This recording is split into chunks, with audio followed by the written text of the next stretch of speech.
Have you heard of the carnivore diet? Is it actually healthy? I tried it for 30 days and the results will surprise you. This may be the toughest 30-day challenge I've ever set myself, but was it worth it? Well, I got some amazing results, not all that were expected. Stick around to find out what they were. Let's do this.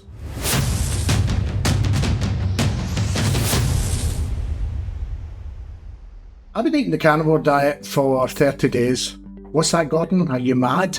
Well, in this video, I'm going to talk you through all of that.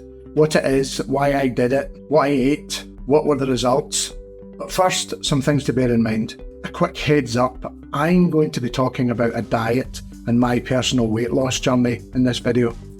If you're sensitive to topics related to dieting, or if this type of content isn't suitable for you right now, it may be a good idea to skip this one. Come back to the next one. Also, I'm not a nutritionist. I've done my research, looked at the case for and against. If you believe either side, you'd think that the other side only has misinformation. But my decision is based on this. I'm satisfied enough that this can make a difference to what is a big focus for me right now, weight loss.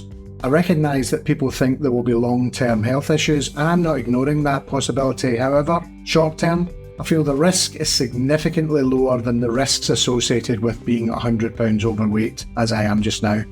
So, I decided to go ahead and try it. How did I come across this? Well, I've been doing intermittent fasting in 2023, as you may know, and it's been having a good impact. If you want to see my video on that, it's up here. However, it's kind of stalled, or should I say, my determination to stick to it has faltered. So I was looking for something to shake it up, so to speak. And looking around and discussing with other people, I looked at the keto diet, which is quite popular, but I also came across the carnivore diet. Had never heard of that. It seemed that there were a lot of particularly fit and healthy people getting great results from the carnivore diet. I came across a video by Dave MacLeods, who you may have heard of, particularly if you're a climber in Scotland. Suffice it to say, he's an elite professional climber, but he's also a nutritionist and someone who likes to do his own research. He has a video, kind of like Morgan Spurlock's video Super Size Me, where he only ate McDonald's, but Dave MacLeods only ate the patties, which incidentally are 100% beef. His research and his results convinced me I wanted to give it a try. So, what is the carnivore diet? Well, it's kind of right there in the title, only eating meat and animal products. There seem to be two schools of thought. One is you only eat meat. In fact, in the extreme version, you only eat beef, which is called the lion diet. But the other option is just meat, plus eggs and other dairy, ultimately animal products. So how does it compare to the keto diet? My understanding is that on the keto diet, the ratio of fat to protein is a lot higher, and that it requires a lot more paying attention to macros, etc. So why did I try it? Well, anyone that follows me will know two things about me. I climb, and I'm very overweight. Health issues with being overweight aside, it has a very detrimental effect on my ability to climb. Therefore, I've been very focused on losing weight this year. Whilst I found information suggesting there could be a lot of other potential benefits, my main reason for trying this was for weight loss. I wanted something that would refocus me on losing weight and get out of this stall I find myself in. I thought, I will try this for 30 days strictly and see what happens. By the way, if you're interested in this type of content or climbing content, consider subscribing and hit the like button. It really helps the channel. So, what did I eat? I literally only ate meat, eggs and some dairy, like cheese. In the first week, I had some chicken because I thought that was the healthy thing to do. However, it would seem the most nutritional meat is ruminant meat, animals that eat grass, basically beef, lamb. After finding this, I only ate beef, although I couldn't resist some bacon for breakfast.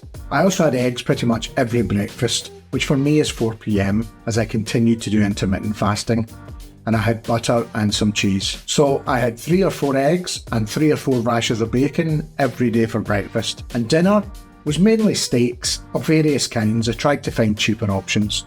I had burgers, which I generally had with cheese on, sometimes bacon. or something like a slow cooked brisket. I also splashed out and had some slow smoked beef short ribs a couple of times. They were fantastic. I didn't take any supplements. A lot of what I was reading suggested that this was only needed if you weren't taking in enough fat or salt, which I was. I always ate enough that I was full, and I was only ever just getting hungry when it was time to eat again. I never found myself longing to eat something. What do you think? Can you see yourself eating like this? Drop me a comment. So, what were the results? Firstly, and most important for me, I lost weight. Over 30 days, I lost a whopping 16 pounds, or just over a stone, 7.3 kilos. And in one of those weeks, I had injured myself, so I'd stopped climbing and lost no weight that week. As soon as I added some walking in to replace the climbing, the weight started coming off again. So regarding the main reason I tried this, I'm delighted by the results. I lost 3.5 inches, almost 9 centimetres off my waist. My resting heart rate dropped from around 65 to 53 at its lowest. There was a slight but measurable reduction in my blood pressure, although that could have been due to the weight loss. However, there were some strange benefits I wasn't expecting at all. After the first few days, I genuinely began to feel like I had more energy. It's difficult to know if this was physical or psychological. Other people told me my skin looked better. One described it as glowing. I'm not sure if I noticed that. I've had swollen or puffy ankles for a good few years now, and I only noticed towards the end of the 30 days the swelling had completely gone. Weirdly, I've had an ear problem for around 5 years, which the doctor suggested was probably glue ear. It's also gone. In summary, loads of benefits and no drawbacks that I've found. And most importantly, incredible weight loss. So what now? I plan to keep this up for a while. I won't be as strict with it as I was in those 30 days. I'll have some carbs with meals, maybe a couple of times a week, but I see no reason to stop it just now. I'll rethink that once I've lost enough weight to get back into a more healthy weight range. I'm not suggesting anyone tries this or trying to convince you to adopt it. This was just my experience of trying something which on the face of it seemed quite extreme, but I now think feels like a completely natural way for me to eat. It was 30 days, it felt extreme, but wasn't really. What kind of extreme things have you done for 30 days? Tell me in the comments. Thanks for sticking around. If you haven't already, then consider subscribing and ring the bell to be told whenever I post something new, which I plan to do more regularly going forward. Thanks again, and right now, I'm off to eat some meat.